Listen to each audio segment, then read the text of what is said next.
Welcome, everybody. This is John Palmer, Dutch Dr. Speed Selling, and this is another exciting episode of the Raging Verbalist.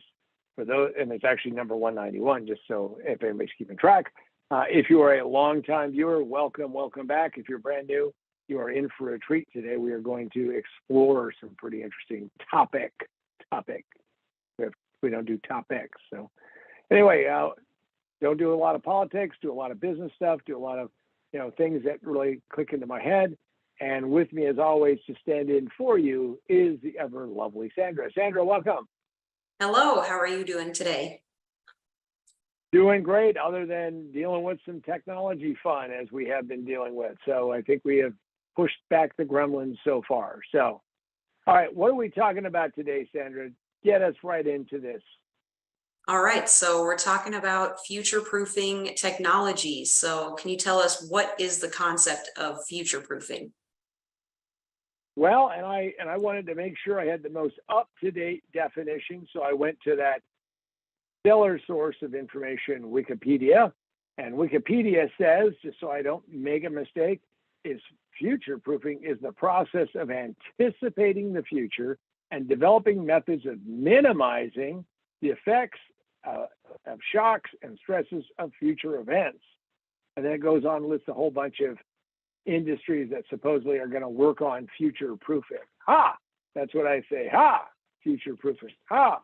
So there we have gotten our definition of future proofing right on the table. And if you are at all confused if I'm saying that it is going to be like, well, kind of kooky, well, it's kind of kooky, the idea of future proofing. So what is and we're going to take it apart. So I think you'll come on the side of where I'm at. So reality bites, but it's the only thing we got. All right. So can you take a step back and give 100-year perspective on why future proofing is so daunting? Well, 100 years ago, which would have been 1923, if you think about this marvelous new invention that had just come out, was just on the crest of starting it, and we're now transported back in time 100 years. And here we are, the roaring 20s are starting to really kick off.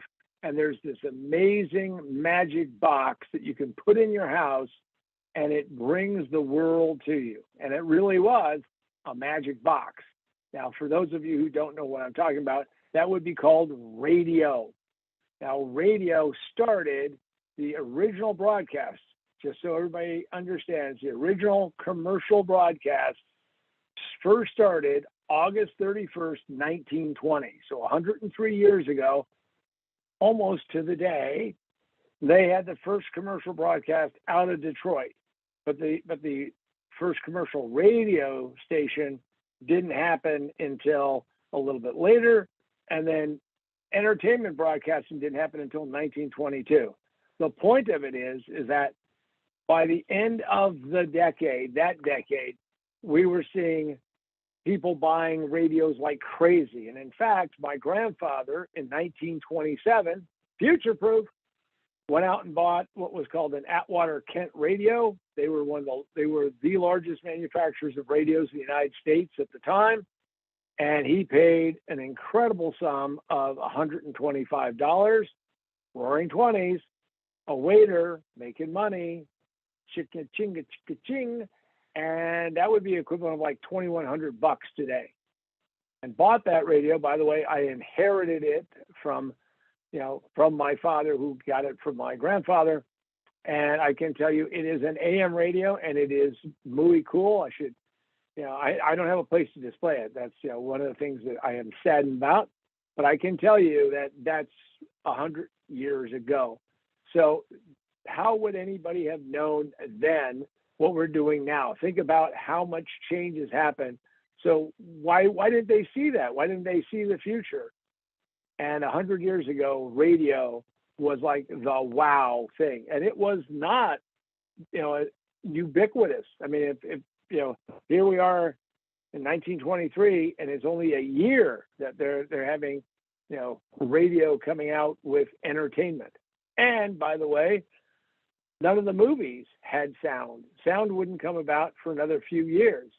And there was a big concern. Now, it wasn't like you went to the movies if you see silent movies, and getting people to watch silent movies is almost impossible today. Getting them to watch black and white is almost impossible. But you never really saw just the movie and everybody sat in silence, because they had music accompaniment. So they had people who would play an organ. Sometimes they would have a little band that would play along with it to kind of keep the thing going, because let's face it, it was silent and quiet. So that's where we were 100 years ago. Movies were silent, but they were very, very popular, and radio was the big thing. And of course, now they're trying to pass a law where you have to have an AM radio in a car, because of course, all the new technology people, Elon Musk, I'm looking at you, say, hey, I don't want to put AM radio in. What are you talking about? But that's where the emergency broadcasting system is located, as AM radio, because when they put that in place back in the 50s or maybe the 60s, they said, hey, this is everywhere. Everybody's got an AM radio. Ha! Future-proof. You bet. And since you've been around technology for all these years, share with us a future-proof idea. So I'm selling disk subsystems for big computers, and we had a 1 gigabyte, yes, you heard it right, gigabyte, not terabyte, 1 gigabyte single spindle drive, and it was $118,000. It was the size of a little refrigerator, not a little baby one, but a refrigerator, and I couldn't build them fast enough. And today you can't buy a USB stick that is that small. You just can't buy one, because it's just ridiculous. It's too small. In fact, if you're shooting digital camera and you're using RAW, you could end up with files easily getting approaching a gigabyte. So when I talk about future proofing, what I always say to somebody is that you should always think, especially if you're going to store data, is that data is going to continue to expand and explode and expand and explode. And if you are reliant that it's always going to be out there in the cloud for yourself, you could be in for a really rude awakening when you go back to find a file and it's not there. So remember that you always need to have a backup. And so my idea of future proofing is that we are going to have to continue to buy larger and larger storage media, but also make sure you have a variety of different storage media, because it turns out, forget about nothing lasts forever. None of this stuff lasts past a few, maybe a decade or so, and maybe not even that long. So that would be my watchword. In mass storage, I have in my garage, someday I guess I'll donate it to something, or maybe I'll have an installation, but I have a 10 megabyte drive that was a loaner drive that I used to drive around and show people, and they'd go, wow, 10 megabytes in that small form factor. Laughable today. But of course, it wasn't at the time. So none of us saw the explosion to where we are today. We're up to terabytes, and we're up to many, many, many terabytes of data. And in fact, my understanding is that the next iPhones may offer a terabyte of storage in your pocket. Right now, they're up to 512 gigabytes. So yeah, that's what the future holds. And when you're producing content at events, do you put in steps towards future proofing? Well, that's kind of an interesting thought, right? So when you're producing content, like right now we're producing content, and I've had people say, John, why don't you, and I had some people say, why don't you future proof? Why don't you shoot everything in 4K? Well, we shoot things in old, sad, high definition. I know, wow, that's kind of tough, because 4K has 4 times as much size, and therefore everything becomes more cumbersome. Video editing, compression, sending it through those little tiny pipes called the internet, all of that takes a lot more time. So right now we are not future proofing. I can tell you, having been around and having an engineering services company, and we produce video subsystems for military helicopters and fast jets and tanks, I can tell you that right now, the problem that they have is just transmission is just a real pain in the neck. So yeah, we kind of worry a little bit about it, but not too much because there's other things that you want to work towards. I see that growth continuing, but the reality is that the explosion in that area, in that arena, is always going to be one of those where you're going to think, do I really get something out of it? Do I gain something out of it? I'll never understand people who have joined, and I was asked to join a lawsuit against T-Mobile because T-Mobile was downgrading somebody's video signal to their phone. Now, on a 6-inch screen, I can tell you that getting 4K on a 6-inch screen, you can't tell the difference.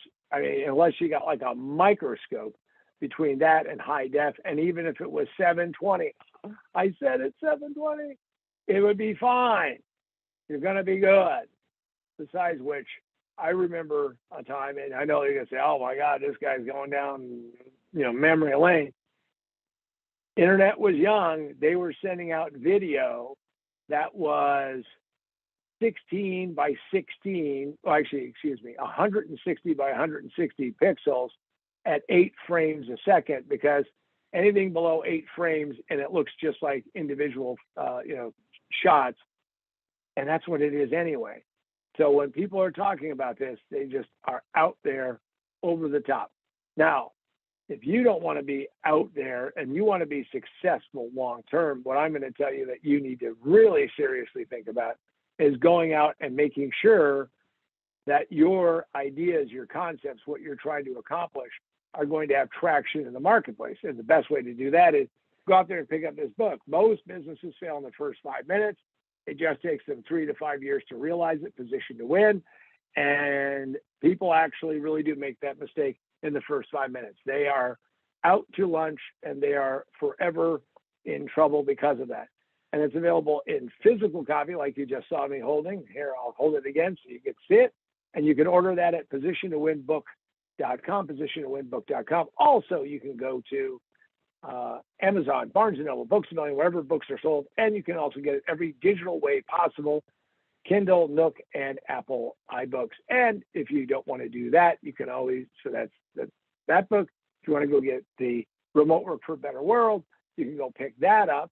And we had looked at where Zoom was going, and we're on Zoom right now. And frankly, the book still is as valid as it was then. And go check it out exclusively on Amazon's Kindle format. All right, Sandra, what is the next question? All right. Is there any validity to the concept of future proofing?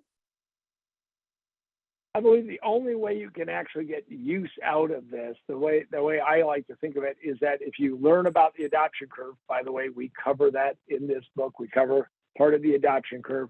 Not a new idea, but it's a great idea, because the adoption curve is how long it takes a new piece of technology to be adopted and become mainstream and become part of those things. And I'm going to tell you right now, it takes much longer than people think. Just like we have, how long did it take radio? Well, it took radio a long time. And television came along. How long did that take? Well, it took a little bit more time.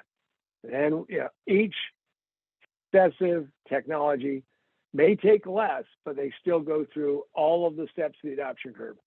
So in that regard, you can watch a trend and you can say, here it is early on. Now, here's the danger.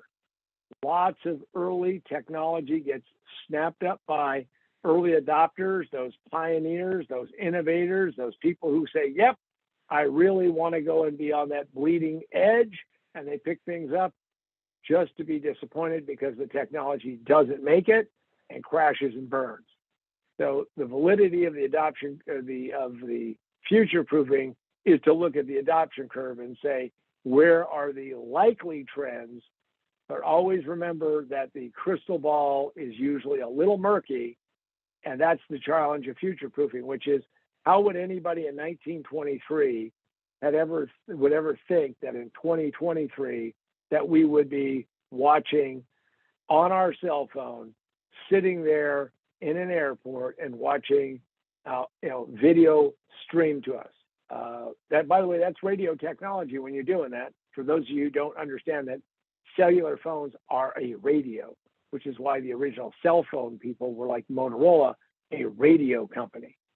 So that's where future-proofing is virtually impossible. But following a trend and watching the adoption curve, that's a good place to start. And can you give me a concrete example of an area that we should all be looking towards? And if not future-proofing, at least expanding? One of the things that I do every year is I offer a question to my clients, my consulting clients, coaching clients, those who are, in fact, if you want to join that, go check out my website. And what I do is I put out a question, and the question is supposed to be thought-provoking. It's not, and again, it's not political, but it's about something you've got to think about. And several years ago, I asked a very simple question, which has still not been answered sufficiently. And that question is what happens to your business? What happens to your marketplace? What happens to your customers when gigabit internet access is ubiquitous? Fancy word for everywhere all the time.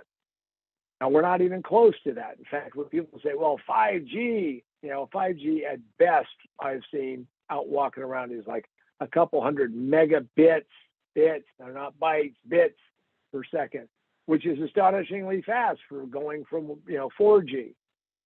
Point of it is that gigabit up, gigabit down, gigabit all around alters things dramatically. And in fact, my belief is, you talk about future proofing, is that you will see a lot fewer business travelers because of that higher speed. First off, it actually makes the connection that we're doing right now using technology such as Zoom or other services much more seamless. However, if you're a longtime watcher of the Raging Verbalist, you understand I'm still chasing a ghost in the machine where I am running into stalls and glitches and problems with it. So in that area, you always need to be able to keep expanding that. And I'll give you a very concrete example. I have a timeshare in Lake Tahoe area called Olympic Village, very cool little micro resort. And years ago, I would go see the manager every time we went.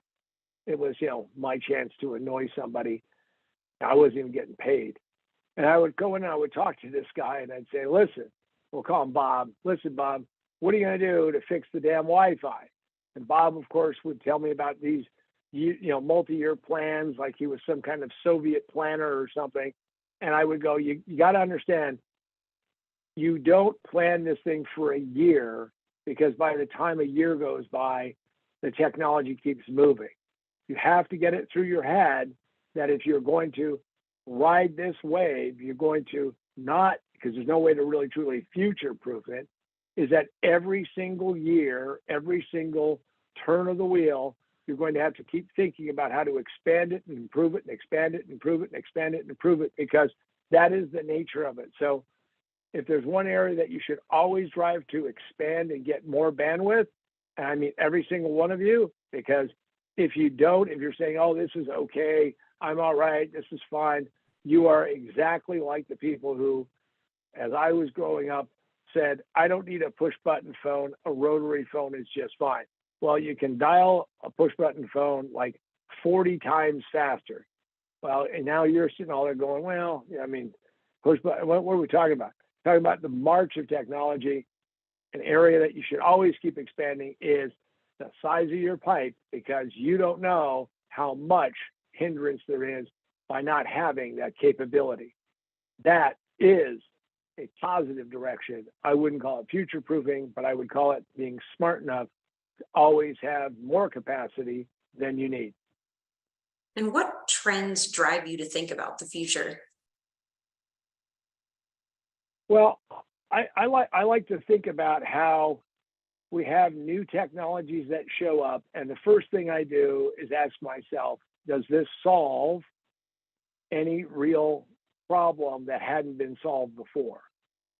It's very easy to try to sit there and say, ooh, new shiny idea, new shiny object.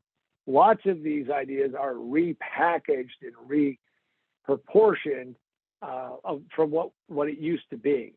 Now, that doesn't mean it isn't a leap forward, doesn't mean that it doesn't get there, but I always am looking for the next trend and who's delivering more capability, more performance, things that are going to, of course, destroy the status quo. And that, by the way, is why most of the innovation is always driven by the private sector.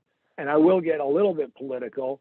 The challenge of doing any technology is that the politicos, the regulators, always firmly and forever have a foot planted on the brake, saying we have to watch and wait until this settles down.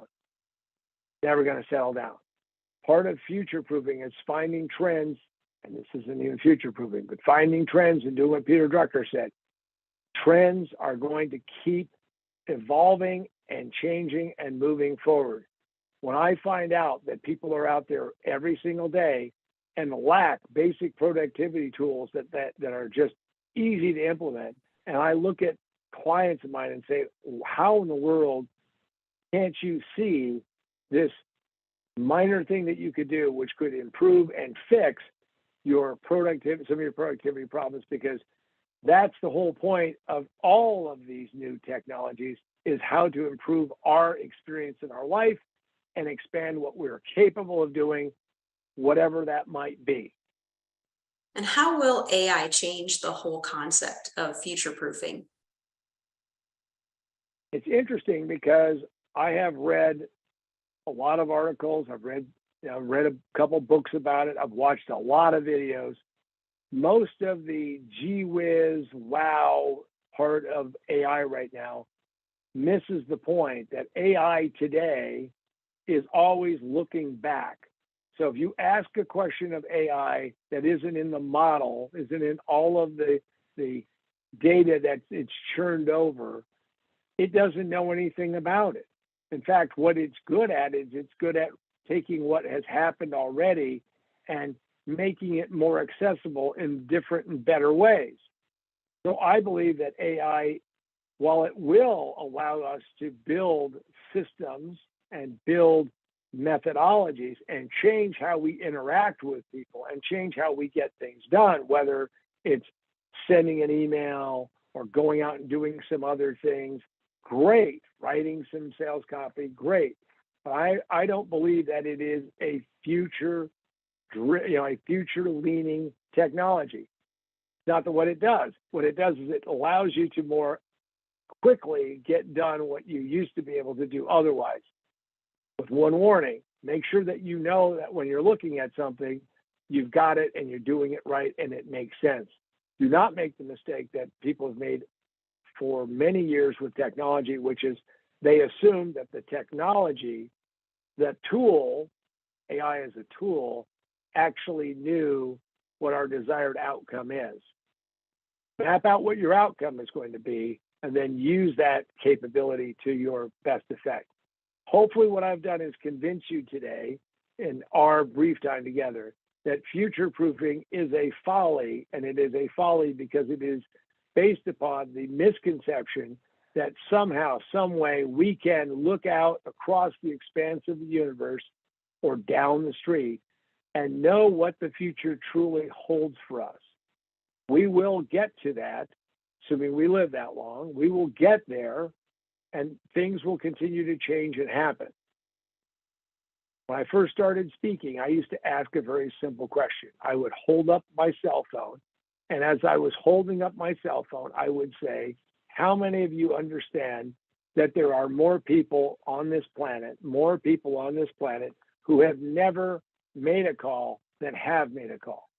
Now, by the way, that has changed dramatically over the last period of time. And why? Because cell phones are now popping up all over the globe. We don't have to string wires, all of that. Reality of it is, though, is that there are always people who are going to be lagging in technology. And the most important thing that you can do is understand where you fit, how to exploit these things to the maximum that you possibly can. Everyone in sales, marketing, communications, and in business must become expert at being able to deliver your message in a myriad of ways, because the future is going to continue to fragment and expand out. That, I believe, is a trend that is not going to converge, as some people say. And with that, I want to thank you all for joining us, spending some time, and hearing me rant about and rage about the fact that future-proofing is just some kind of kooky idea that people like to say because it makes them feel better and it makes them feel superior. And here's my final test when you run into that smart assed person who tells you that they knew that X was going to be successful or Y was going to be successful, is ask them, and I usually ask this when I'm sitting next to somebody on a Southwest Airlines flight, how come you're not flying in a private jet if you knew these things? Because if you knew them, you would have bought the stock, you would have leveraged your ass, and you would have made an absolute crazy extreme fortune. Anybody who can actually do that, well, there's a lot of people would like to hear how that's going to work out. Because as far as I know, no one has ever truly captured what's going to happen in the future. We're always surprised by what happens, and in fact, excited to see it take place. With that, for myself, John Paul Mendoza, Dr. Speed Selling, and the ever lovely Sandra, this has been Raging Verbalist number 191. Have a great one, and we'll see you on the next Raging Verbalist.